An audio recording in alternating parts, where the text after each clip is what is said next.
Kapag pinagkakasya ang 470,000 na mga sasakyan kada araw para sa kalsadang 250,000 kada araw lang ang kapasidad, ito ang nagiging resulta. Ang araw-araw na kalbaryo ng traffic sa EDSA. Ang mga solusyon sa traffic sa Metro Manila ang paksa ng pulong ni Pangulong Bongbong Marcos at ng MMDA, DILG at DOTR, lalo pat host ang Pilipinas sa Association of Southeast Asian Nations o ASEAN Summit sa susunod na taon.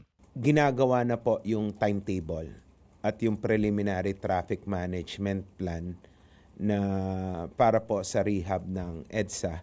Target pa rin po ay makakapagsimula ng March para matapos po siya in time for the ASEAN. Southbound lang muna po ang gagawin.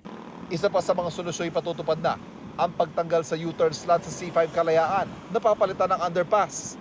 Bahagi raw ito ng Comprehensive Traffic Management Plan na pinondohan ng Japan International Cooperation Agency o JICA. Pero ang pinaka-controversial marahil na ideya na pinalulutang, ang pagtatanggal ng EDSA bus carousel para mas lumuwag ang EDSA. Agad na paglilinaw ng MMDA.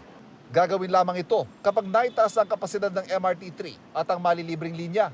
Gagawin namang eksklusibo para sa mga sasakyang high occupancy o may sakay na 3 pasahero o higit pa. Umani na matinding pagtutulang mungkahi mula sa mga gumagamit nito. Pero agad na paglilinaw ng MMDA, mungkahi pa lang ito at nakadepende sa isang mahalagang kondisyon.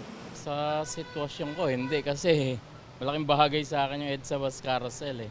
Ay hindi po. Kapag nangyari na po, mag-MRT na lang din po ako. Ang primary factor po dyan, nga, again, uulitin ko po, ay kung kaya na ng MRT na i-accommodate lahat ng passengers, including yun pong sumasakay ng bus carousel. So, until mangyari yan, hindi po aalsin ang bus carousel.